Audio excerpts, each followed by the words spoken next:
Jesus said, many of his disciples turned their backs on him and stopped following him. Dahil sa sinabi ni Jesus, marami sa kanya mga tagasunod at alagad ang tumalikod sa kanya at tumigil na sa pakikinig sa kanya. When the teaching is hard. Panginoon, salamat po dahil kayo'y Diyos na mabait at Diyos na nagpapaliwanag. Turuan niyo po kami kung paano haharap sa mga bagay na hindi namin maunawa agad, mga bagay na lampas sa aming pangkaraniwang kakayanang umunawa. Kayo po ang mangusap, turuan niyo po kami ng lalo kaming makasunod sa iyong anak na si Jesus. Kami po patuloy niyong pakalinisin, basbasan, at ngayon, paliwanagan. Dinadalangin namin ang lahat ng ito sa ngalan ng iyong anak na si Jesus. What do you do when the teaching is hard? After Jesus fed the crowds, and they were very satisfied and happy with what they ate, this followed. John 6:25-26. They found him on the west side of the lake and asked, Rabbi, when did you get here? Jesus answered, I tell you for certain that you are not looking for me because you saw the miracles, but because you ate all the food you wanted. So the people followed, not for the miracles, not for heavenly things, but for the food they wanted, for earthly, worldly things, like the delicious food that Jesus gave them miraculously. John 6:27, Jesus continues, don't work for food that spoils. Work for food that gives eternal life. The Son of Man will give you this food because God, the Father, has given him the right to do so. So Jesus was telling them, huwag kayong magpaka-cheap. Taasan ninyo ang inyong taste. Don't seek what you like to get. Don't seek easy food, temporary physical satisfaction. Sandali lang yan, sandali lang kayo masisiyahan. Seek what I like to give you. Don't seek what you like to get from me. Because what I want to give you is eternal. It is of high value. It is life. Seek what is eternal, what gives spiritual satisfaction. Now, eternal life could be spiritual, mental, and emotional freedom as well. Pag nakikita natin yung salitang eternal life, huwag natin laging isipin na sa kabilang buhay. Because eternity is timeless. It doesn't have to be limited to that next period after death. Eternity has always been, is, and will be. So eternal life doesn't always mean life after death, although it means that. But it could also mean a timeless, spaceless, transcendent enjoyment of higher things in life, which is available in the spiritual realms, which could be entered into through the earth right now. Nang eternal life ay hindi lang pagka namatay ka na sa katawan na ito, kundi pag na-enjoy mo ang mga bagay na espiritual, walang pader, walang hangganan, limitless thinking, freedom, that is eternal too. At yun ang ibig sabihin ng Kingdom of God, paghahari ng Diyos. Hindi lang kaharian ng Diyos na pupuntahan mo pag namatay ka, kundi paghahari niya sa iyo, ngayon pa man, nabuhay ka pa dito sa iyong katawang lupa. So Jesus was saying, ang hinahanap niyo pang sikmura lang. Mas mataas ang gusto ko ibigay sa inyo, pang-utak. Kasi makakalaya kayo through your thoughts, through your thinking, not through your desires, not through your stomach. Your stomach will tie you down to earth, but your mind, once enlightened, will bring you to eternal spaces, to the heavenly realms, to eternity. At ang gusto ni Jesus, yung mga sumusunod sa Kanya, yun ang hanapin, hindi lang yung madali, hindi lang yung masarap agad ngayon, tapos bukas wala na naman. John 6:28-29, what exactly does God want us to do? The people asked. Jesus answered, God wants you to have faith in the one He sent. The NIV says, then they asked Him, what must we do to do the works God requires? Ano bang dapat namin gawin para makaya namin gawin yung ipinapagawa talaga ng Diyos? Jesus answered, the work of God is this, to believe in the one He has sent. in the competing market of ideas, God wants people to believe in Jesus, not in anyone else. In a nutshell, that's what Jesus was saying. Belief in Jesus, obedience to Jesus, and to the way of Jesus enables people to do the work that God requires. Para magawa mo ang pinagagawa sa iyo ng Diyos, dapat makilala mo muna si Jesus, maniwala ka sa Kanya, to the point na sumusunod ka sa Kanya. At ano ba talaga ang gustong ipagawa sa iyo ng Diyos? Sinabi na ni Jesus yun, love God and love others. Yan ang gusto ng Diyos na gawin mo. Ang dali-dali naman nun. No. Liban na lang, manalig ka kay Jesus ng totoo at sumunod ka sa Kanyang pamamaraan, hinding-hindi ka pwede maging maibigin. Hindi mo mamamahal ang Diyos at ang kapwa, tulad ng pagmamahal mo sa iyong sarili. So, ganoon. Kaya ang gusto ng Ama, makilala mo, tanggapin mo, paniwalaan at sundin si Jesus. Because only through the way of Jesus can you do the work that God wants you to do, which is to love Him and to love your fellow man as you love yourself. Yun ang tunay na misyon ng buhay. Huwag tayong bumara sa marami maliliit na mga detalye. Hindi tuloy tayo nakakawala para pumunta doon sa mas malaki at mas dakilang mga bagay. Simple lang ang gusto ng Diyos na ang kanyang mga anak ay magmahalan. Na unahing mahalin ng Diyos, sapagkat pag minahal mo ang Diyos, magiging katulad ka ng Diyos, maibigin sa kapwa. Pero sa pamamagitan ng napakarami mga religious laws and requirements, nawawala pa ngayong pagmamahali. Ang umiiral pa nga, pag-aaway-away, pagpapagalingan, pagkukumpetensya, which is not the will of God for people. So it is the way of Jesus that will work. John 6:30-31, they replied, "What miracle will you work so that we can have faith in you? What will you do? For example, when our ancestors were in the desert, they were given manna to eat. It happened, just as the scriptures say, God gave them bread from heaven to eat." So ibinalik lang nila sa tinapay ang usapan. Kasi hinahabol-habol nga sila ni Jesus dahil nasarapan sila sa tinapay. Sabi ni Jesus, alam niyo, huwag yung hanapin yung tinapay na yan na pangsikmura. Ang hanapin niyo yung pagkain ng isip, pagkain ng kaluluwa at ng espiritu, dahil doon lang kayo makakaranas ng eternity, ng eternal life, ng freedom. Sabi nila, ano namang himala ang gagawin mo para maniwala kami sa sinasabi mo na kailangan maniwala kami sa iyo at sumunod sa iyo para magawa namin ang ipinapagawa ng Ama? Paano mo papatunayan para kami maniwala? Alam mo, panahon ni Moses, nagpaulan ng Diyos ng tinapay, himala yun, ikaw, ano gagawin mong himala? Ibinalik nila sa tinapay ang usapan. The people were not listening to learn. They were listening to be able to answer back. At marami sa atin mga kapatid ganyan, pagka nagtatalo-talo, pagka nag-aaway, lalo debate, hindi ka naman nakikinig para matuto eh. Nakikinig ka kung paano ka makakasingit at makakasagot uli. At paano mo madadaig yung nagsasalita ngayon. Ganun ang ginawa nila. Nadidinig lang yung words ni Jesus pero hindi nila iniintindi, kaya hindi tumatalab.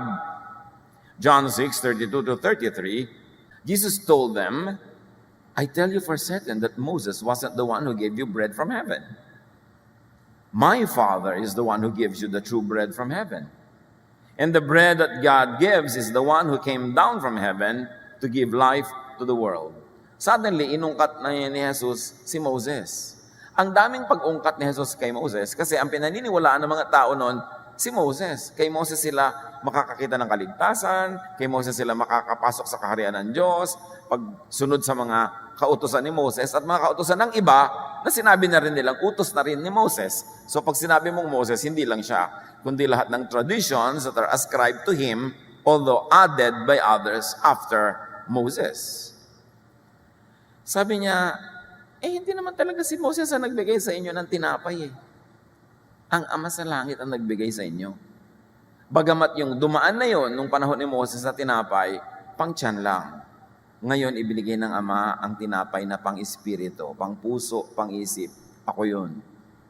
So, huwag ninyong ipagpilitan si Moses kasi meron akong itinuturo sa inyo na magpapalaya sa inyo sa mga pagkakakulong nyo, sa mga tradisyon ni Moses. God, not Moses, was the giver of that bread, sabi ni Jesus. It was a big challenge to traditional belief. because all of Israel was founded on Moses. And these were the words of Jesus. We are not anti-Moses. We only read and preach what Jesus says about Moses and the law. Kuminsan kasi lagi natin sinasabi, si Moses, si Moses, si Moses. Baka akalain ng iba, we are anti-Moses. No, we are just reading what Jesus said. And we are preaching what Jesus preached. That the bread, or Moses, was not the true bread from heaven, as the Israelites believed. And Jesus goes on to say, I, Jesus, am the true bread from heaven that gives eternal life. What Moses gave you was just bread for one day. Bukas gutom na uli kayo. Ako, yung living water. Pag ininom ninyo ako, hindi na kayo mauuhaw kahit kailan. Tulad nung babaeng umiigib sa balon, ang hinahanap niya, tubig na pag ininom mo, isang araw ka lang na-satisfied, bukas uhaw ka na naman uli. At sinabi rin niya sa babae, kung kilala mo lang ang kausap mo, hihingin mo yung living water. Hindi mo na kailangang maghanap pa ng iba. At sabi ng babae, Sir, give me that living water. John 6:34-42, the people said, Lord, give us this bread and don't ever stop. Tulad ng babaeng, give me that water. Jesus replied, I am the bread that gives life. No one who comes to me will ever be hungry. Of course, by now, malinaw na hindi physical bread ang tinutukoy ni Jesus. Hindi physical hunger, kundi hunger for spiritual life. Hunger for love and the power to be able to love. That's what the people were really hungry about. At si Jesus ay yun ang tinutukoy. Sabi ganun, hindi bread na pang mesa ang pinag-uusapan natin. Bread na pang espiritu. At ako yun. Kung talaga lang maiintindihan mo ako, magagagap mo ang aking katuruan at susundin mo aking pamamaraan, you will be filled. Your spiritual life will really be vibrant and alive. You will have the power to love, to be loved, and to teach other people how to love. And Jesus goes on, no one who has faith in me will ever be thirsty. I have told you already that you have seen me and still do not have faith in me. My Father wants everyone who sees the Son to have faith in him and to have eternal life. So to have faith in the Son leads to and is equivalent to having eternal life. Life that is eternal, meaning not only in terms of time, but also in terms of space, of breadth and depth, latitude. Life that is full. To experience the rule of God, to have a taste of eternity, to be spiritually and emotionally free, is what Jesus was saying, that you will have this eternal life. The people started grumbling because Jesus had said he was the bread that had come down from heaven.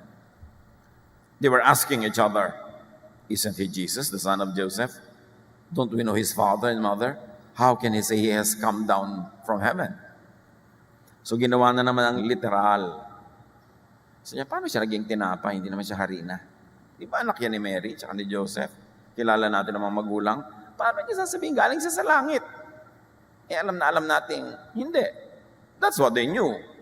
And they insisted on their limited knowledge. The people choose to stay confined to previous common understanding, traditional thinking. Yung sinabi ni Jesus na bread siya, the word became their prison. Niliteral nila yung bread, nakulong sila sa bread, hindi nila ngayon maiintindihan yung mas mataas na ibig sabihin, yung talinghaga ng bread. Because a word can be your prison, or a word can be your springboard so that you can jump up to higher levels of thinking. Pag may sinabing isang salita, pwede yung salita na yun, magpakulong ka dun eh. Lalo yung mga nag-aaway. Pag may nabigla yung asawa mo, sinabi mo, talagang hindi na kita mahal. Ano? Talagang hindi mo ako mahal, hindi mo ako mahal, hindi mo ako mahal. Ikukulong mo na siya doon para matrap na siya at wala na kayong ibang mapag-usapan kundi yun. Naku, minsan slip of tongue lang naman niya. Hindi naman niya ibig sabihin. Pero ipagpipilitan mo na kasi nakakita ka ng point of attack. So itong bread na to, nagpakulong yung mga tao sa ibig sabihin ng bread na harina. Hindi nila ginamit yan, tungtungan yung salita na yon para marating nila yung higher level of meaning ng bread, which is really food. And this time, not food for the stomach, but food for the spirit. John 6:43-46. Jesus told them, stop grumbling. No one can come to me unless the Father who sent me makes them want to come. But if they do come, I will raise them to the life on the last day. One of the prophets wrote, God will teach all of them. And so everyone who listens to the Father and learns from Him will come to me. Sabi ni Jesus, huwag na kayo magreklamo, huwag kayo dyan magbulong-bulungan. Wala namang makakarating sa akin kung hindi sila udyukan, tulungan, itulak, bigyan ng kakayanan ng Ama na gustuhing pumunta sa akin. At yung mga pupunta sa akin, sila ang bubuhayin ko sa huling araw. Pero hindi ako maghihintay ng huling araw na yon. Simula na ngayon, buhay na sila. Those who listen to the Father will have an open mind, will have the wisdom and willingness and desire to go out of traditional boxes to come to Jesus. Hindi ka pwedeng lumapit kay Jesus pag hindi ka lalabas sa mga lumang kahon na pinagsisidlan ng iyong isip. Hindi ka pwedeng lumapit kay Jesus kung ipagpipilitan mong yakapin ang mga dati mong mga paniniwala na kung sinong Lola Basya nga naglagay dyan. Hindi ka makakalapit kay Jesus ng totoong-totoo pagka hindi ka handang bumitaw sa anumang mga nauna ng mga ideya sa loob ng iyong utak para ang utak mo ay maging spacious and open para magka-space pa ang ituturo sa iyo ni Jesus na bago. Bakit bago? Kung magtuturo lang pala siya ng luma, uulitin lang niya yung luma, bakit pa siya dumating sa lupa para lang mamatay at maghirap, para lang ulitin pala sa iyo yung dating alam mo na? Di pagsasayang yun ang pagod. Dumating si Jesus dahil kulang na kulang ang alam ng mga tao tungkol sa Ama. Masyadong mali ang pananaw nila tungkol sa Diyos. At itinuwid yun ng Diyos, ipinadala ang kanyang anak na si Jesus. Therefore, mag-expect ka kay Jesus ng bagong turo. Na pagsusunod ka kay Jesus, lalabas at lalabas ka sa mga dati mong mga paniniwala. Paniniwala man na inilagay sa iyo doon ng kalikasan, inilagay ng eskwelahan, ng lola mo, ng mga pelikula mo na panood, inilagay doon ng relihiyon, ang tunay na lalapit kay Jesus, willing bitawan ang lahat ng dati niyang paniniwalaan para makinig. At kung sa kanyang pakikinig, mayroong mga dati na niyang pinaniniwala ang tama pala, di pulutin niya uli. Pero kung napatunayang hindi na yun ang turo ni Jesus, huwag na niyang balikan. At tanggapin niya ang bagong itinuturo. Sabi ni Jesus, alam niyo, liban na lang pagkalooban kayo ng Ama, hindi kayo lalapit sa akin. It takes supernatural power to be able to say no to your previous thoughts and then to continuously grow listening to new thoughts of Jesus. Kaya laging new ang kanyang equation. New wineskin, new covenant, new commandment. Laging new pagtungkol kay Jesus. Kasi yung old lang pala, ba't pa siya dumating? Sayang ang pagod. So sayang din ang pagod mo kung kunwari lumalapit ka kay Jesus, kasi pinagpipilitan mo lang mangunyapit, yumakap, patali sa mga dating laman ng iyong isip. True search for Jesus means opening your mind to ideas that might not have been there before, or if you've always heard but never really understood. Those who truly listen to the Father will know Jesus' worth and will come to Him. Sadly, those who do not come to Jesus do not hear or listen to the Father. Yun lang ang ibig sabihin nun.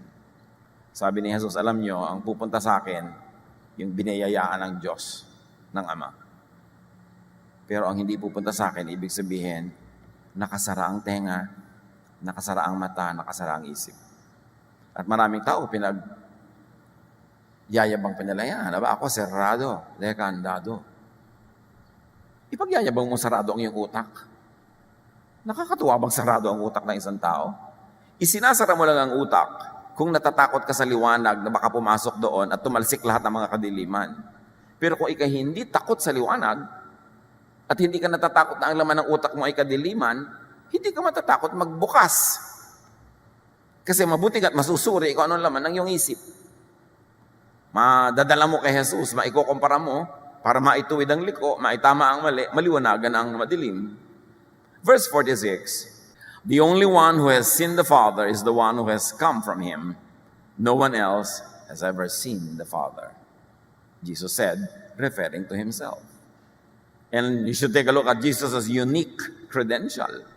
Only Jesus sees the Father. Therefore, only Jesus can show the Father. Only Jesus can make the Father seen. Siyang kaisa-isang nakatunay na nakakita sa Ama. Siya lang ang pwedeng magpakita sa atin sa Ama kasi siya lang ang nakakita. Siya lang ang pwedeng magdala sa atin sa Ama kasi siya lang ang kaisa-isang nakalapit sa Ama. John 6:47 to 48. I tell you for certain that everyone who has faith in me has eternal life. Again, the extension of the meaning, not only life after death, is real, full, high-value life. Hindi yung buhay ka nga pero hindi naman high value, wala ka kwenta-kwenta yung buhay. Lagi ka lang malungkot, lagi ka lang takot, lagi kang may mga pangamba, lagi kang guilty. Anong klaseng buhay yun? Low quality. Kasi sinasabi ni Jesus, alam nyo, kung nanalig kayo sa akin, high value ang buhay nyo. E paano po yung mga takot ko tungkol sa mga imperfection? Kung nananalig ka sa akin, di naniniwala ka na talagang nalilinis ko lahat ang kulang mo, ang kasalanan mo. Di sasaya ka. Kahit alam mong ganyan ka lang, pero alam mong pinupuno ka ng aking pag-ibig, ng aking sakripisyo para sa'yo, di sasaya ka. Paano ko naman po mamamahal yung mga kapwa ko na mali-mali, ang dami-dami kasalanan, di sila rin mamamahal mo dahil makikita mong sila man ay hinugasan ko, sila man ay pinuno ko, sila man ay pinatawad ng Diyos dahil sa akin, kaya ka lang sasaya. Pag naintindihan mo kung anong ginagawa ko, pag hindi mo inunawa yan at nagtuon ka lang kay Moses, lahat guilty, then lahat kayo malungkot, lahat kayo takot. Kailan mo maiintindihan yan para ka sumaya? Sabi ni Jesus, I am the bread that gives life. I am like food. I give nourishment, I give energy, I give life. John 6:49 to 51. Jesus continues, your ancestors ate manna in the desert and later they died. So you see, yung pinakain sa kanila ni Moses, namatay din naman sila. Mabuti para sa pangsandaling pangangailangan, pero hindi eternal. But the bread from heaven has come down, referring to him, so that no one who eats it will ever die. I am that bread from heaven. Everyone who eats it will live forever. My flesh is the life-giving bread that I give to the people of this world. So sabi ni Lord, ako yung flesh. Yung flesh ko, bread. And of course, bread means food. But what Jesus meant was not food for the stomach, but food for the mind. Food for thought.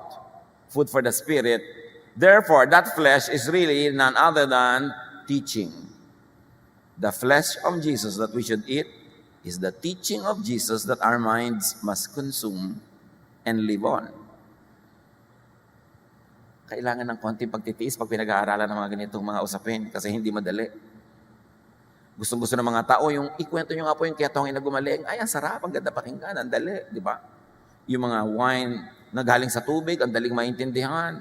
Pero yung mga ganitong mga usapin na pang-utak, yun ba? Nosebleed naman, mag-text na lang nga ako. Ganun na ganun yung mga taong kaharap ni Jesus. Ayaw nilang intindihin kasi mahirap. Kaya walang nangyari sa kanila. Now, Jesus' teaching or word is the life-giving bread for the world. Ang tunay na pagkain ng ating espiritu at ng ating kaluluwa, ang tunay na tinapay ng buhay, yung sinasabing flesh ni Jesus, yung teachings niya. The teachings that the ancestors of the Jews received in the past was not life-giving, as represented by the bread, the manna in the desert. The teachings that the ancestors of the Jews received in the past did not and could not give high value, eternal life. That's why Jesus was sent. John 6:52. They started arguing with each other and asked, how can he give us his flesh to eat? Ano tayo? Cannibals? And exactly, that was what they had in mind. Dinadala ni Jesus sa mas mataas na antas ang usapan, pinananatili nila sa mababa. They chose to keep the level of discourse as its lowest. So what they had was a low end instead of a high end idea. Ginagawa ni Jesus yung tinapay na talinghaga para tungtungan nila makaabot ng mas matataas na ideya. Ginawa nilang literal, kaya lalo silang natali sa lupa. Hindi sila nakaakyat. Ayaw nilang paakay sa mas mataas na pag-iisip. Gusto nila, konsintihin na lang sila sa level na komportable sila. Ayaw makinig sa mahirap maunawa. Ang mga hindi lalago, takot sa nosebleed. Ayoko niya, nosebleed. Oo nga, hindi ka nga nagno-nosebleed, pero wala ka namang kaalam-alam. Happy ka na? Ayaw nilang gawin ang mahirap gawin. Alam niyo yung napakarami mga tao, pag may pinapagawa ka, kay karpintero, kay tubero, mahirap po, sir. Ayaw mahirapan. Kaya ka laging mahirap. Ayaw mong mahirapan. Kaya nang pabalik-balik din sa'yo. Pag hindi na unawa, mali na agad ang tingin. Lalo sa mga relihiyoso, may masabi ka lang na hindi swak sa dati nilang iniisip, blasphemy agad ang tawag. At pagkakaiba, wala sa tradisyon, demonic agad ang tawag ng mga tao. Kasi kinondisyon sila ng kanilang mga religious leaders na matakot sa bagong ideya, matakot sa kaliwanagan para manatili sila sa dilim. Kasi pag nasa dilim sila, madali sila makontrol. Kaya mga religious leaders na nananakot, huwag ka makinig kay ganyan, huwag ka manonood ng gano'n, huwag ka magbabasa ng ganito. Isa lang ang gusto nun, isara, ikandado, ikadena, ikulong ang iyong utak. Because control thrives in ignorance.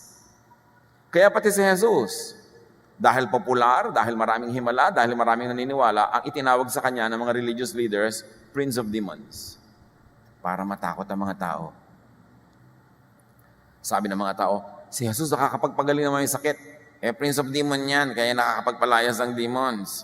So tatakotin nila yung mga tao para huwag nang lumapit uli kay Jesus. Huwag kayong susunod sa mga nananakot.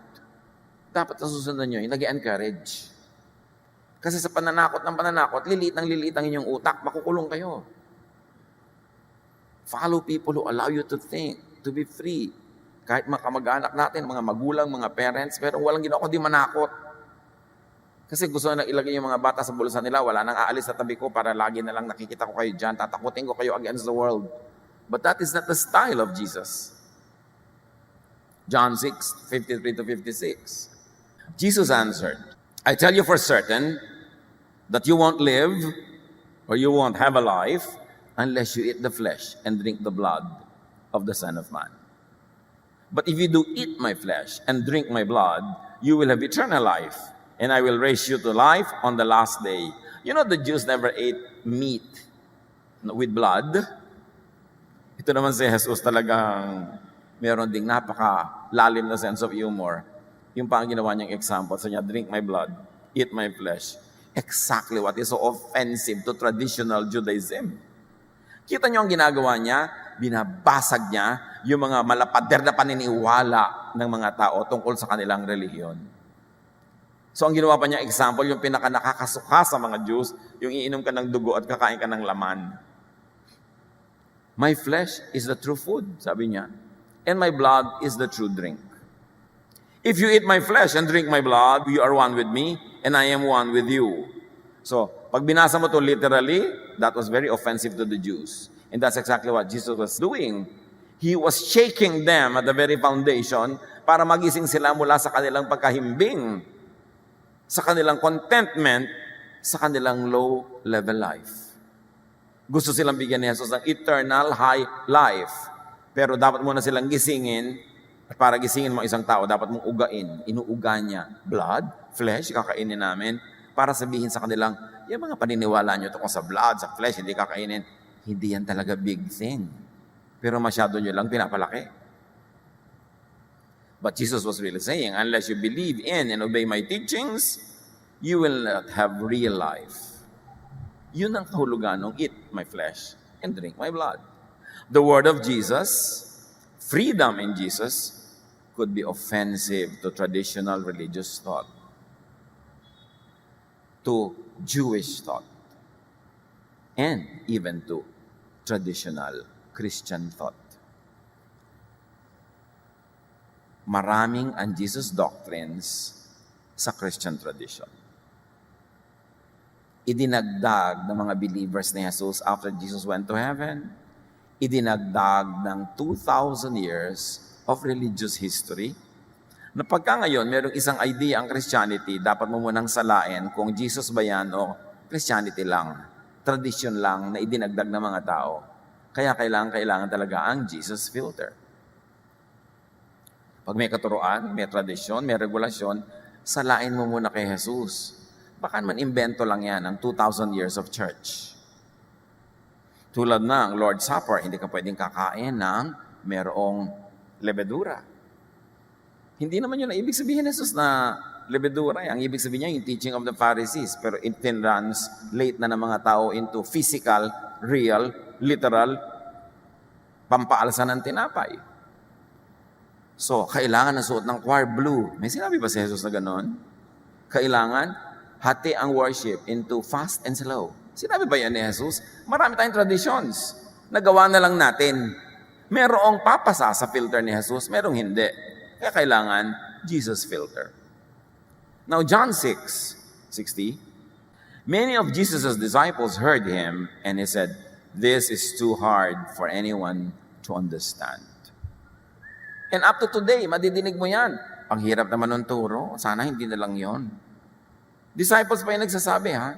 Gusto nila lang, lagi madali, parang cartoons. Meron pa mga gusto, yung mga preaching, lagi maraming joke. Pastor, dagdagan niyo pa po ng joke, nakakatawa eh. Manood ka lang ng comedy. Ayaw mong makarinig ng mahirap. Si Jesus, may mga madadaling turo, pero mayroong mahirap din. Kaya kailangan pareho mong harapin yan. So ano ang mapapalaan nila sa dati na at kayang-kayang maunawa ang katuruan? That is not life. That is oppression. Hunger and thirst for eternal life. Si Jesus na nga nagtuturo, pumapalag pa sila. Kung ganyan ang tao, si Jesus ay nagtuturo, ayaw pa nila pakinggan dahil mahirap, kanino pa kaya sila makikinig? Anong mararating ng kanilang spiritual growth? John 6:61-64, Jesus knew that his disciples were grumbling. So he asked, "Does this bother you? What if you should see the Son of Man go up to heaven where he came from?" Sinasabi ko lang na ako ang tinapay, ako ang inumin ninyo. Hirap na kayo. Paano kung nakita niyo akong umakyat sa langit? Tulad ng nangyaring, doon ako nanggaling. Yung kaya makakaya niyo. Paano pa yung ibang mas kakaiba? Yung mas mahirap maunawa? Kung yan lang, babara na kayo at di na kayo tutuloy. Verse 63, the Spirit is the one who gives life. Human strength can do nothing. The words that I have spoken to you are from that life-giving Spirit. But some of you refuse to have faith in me. Jesus said this because from the beginning he knew who would have faith in him. He also knew which one would betray him. So may mga betrayal. Meron kasi mga madidisillusion kay Jesus. Ang hinahanap nila isang Messiah, tagapagligtas sa political, tapos hindi naman pala yun si Jesus. Hinahanap nila yung Savior na maglilid ng revolution against Rome. Hindi naman pala yung nagagawin ni Jesus. So maraming tumalikod. Sabi niya, maraming magtataksil kasi nadidisappoint kayo na hindi yung gusto niyong puntahan ang pagdadalhan ko sa inyo. Pero mayroong patuloy na mananalig. Although mayroong babaligtad dahil hindi nila inunawa ang kakaibang turo. Akala nung iba, pagka sumunod ka kay Jesus, peace lahat. No. Sabi ni Jesus sa Matthew 10:34-36, do not think that I have come to bring peace to the earth. I did not come to bring peace. I came to bring trouble. I have come to make this happen. A son will turn against his father. A daughter will turn against her mother. A daughter-in-law will turn against her mother-in-law. Even members of your own family will be your enemies. What Jesus was saying was hindi niya pag-aaway-awayin ng mga tao, kundi dahil sa kanyang katuruan na sobrang iba sa nakasanayan ng marami, pati ang mga magkakamag-anak, magkakahiwa-hiwalay ng pananalig, magkakahiwa-hiwalay ng pinupuntahan dahil magkakaiba sila na magiging reaksyon sa turo ni Jesus. Jesus and Jesusness divides through Jesus believers from others. Hindi niya sadya, hindi niya gustong mag-away-away mga tao, pero it will follow that there are those who will never listen to him, and they will quarrel with those who listen to him, and because of that, they will separate ways. John 6:65. Then Jesus said, "You cannot come to me unless the Father makes you want to come. That is why I have told these things to all of you." So the Father wills, chooses, and compels. It takes the Father to make people understand Jesus. It's a supernatural thing to understand the difficult teachings of Jesus. Ang hindi makaunawa, hindi nagiging supernatural, nananatili lang na natural, earthly. Hanggang dun lang. Tutuloy ang yung spiritual growth o babara, depende kung paano ka mag-isip. John 6:66, because of what Jesus said, many of his disciples turned their backs on him and stopped following him. Sabi na nga, nandun na, hindi pa tumuloy. Disciple na, umatras pa, nahirapan lang mag-isip, tumalikod. Now Jesus preaches and is preached not to convert the closed-minded, but to address, identify, call, save, and feed those who open their hearts and minds. Si Jesus ay nagtuturo, si Jesus ay ipinangangaral, hindi para hikayatin ang sarado ang isip, hindi yun mahihikayat. Itinuturo si Jesus at nagtuturo si Jesus para makilala yung mga nagbubukas ng isip, mapasukan sila ng liwanag, mahango sila sa dilim, maalagaan, mapakain sila ng spiritual na bagay, at sila ay magkaroon ng quality life. Do not be daunted by the cerrados.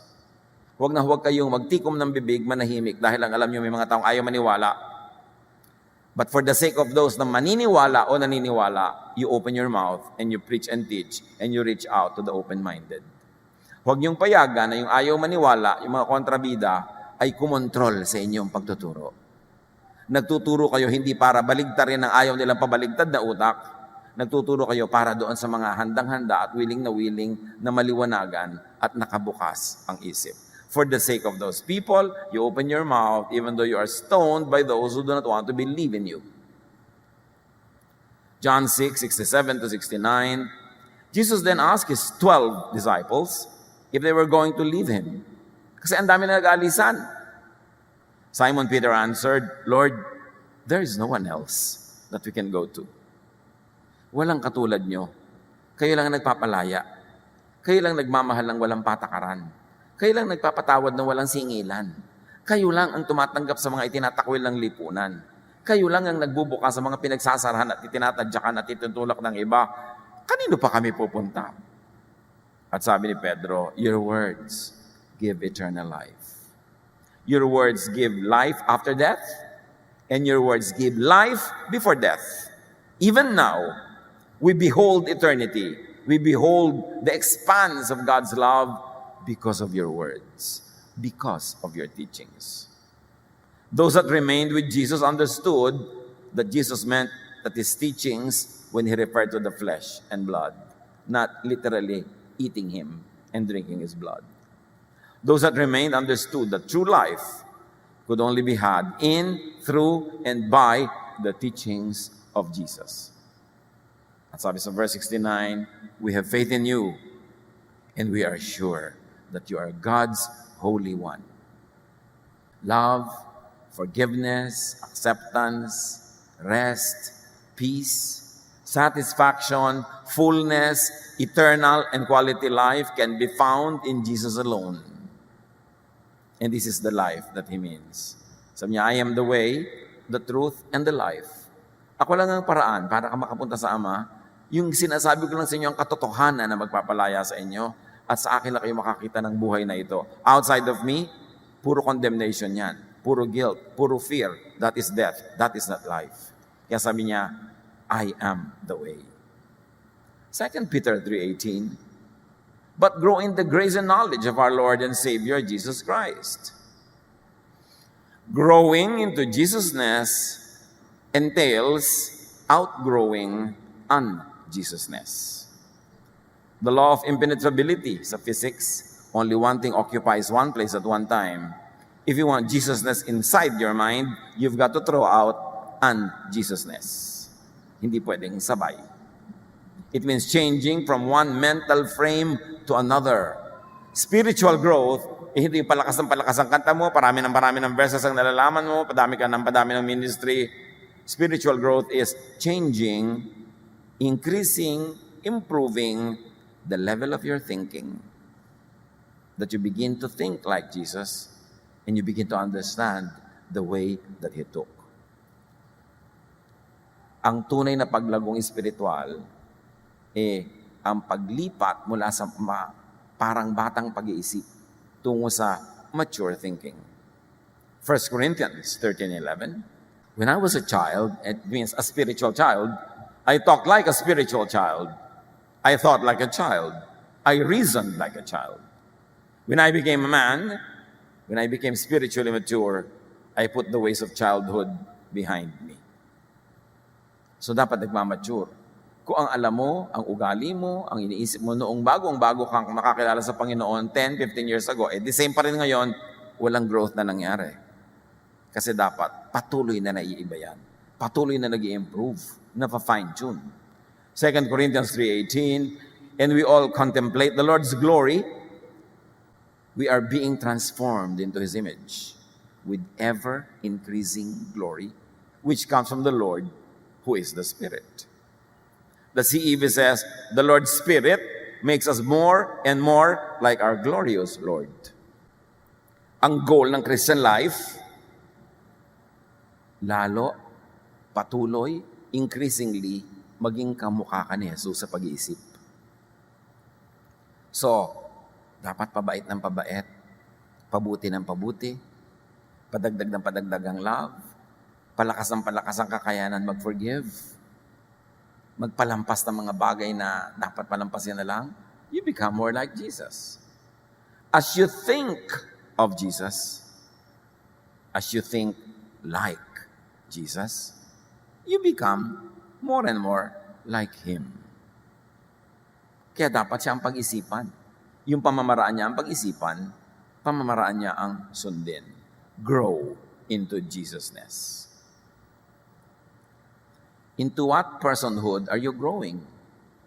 Dapat into Jesusness. Not into Pharisee-ness. Not into Sadducees-ness. Not into anythingness, but into Jesusness, because Jesus is the image of the invisible God. Stubbornly sticking only to traditional and standard teachings could prevent and damage spiritual growth.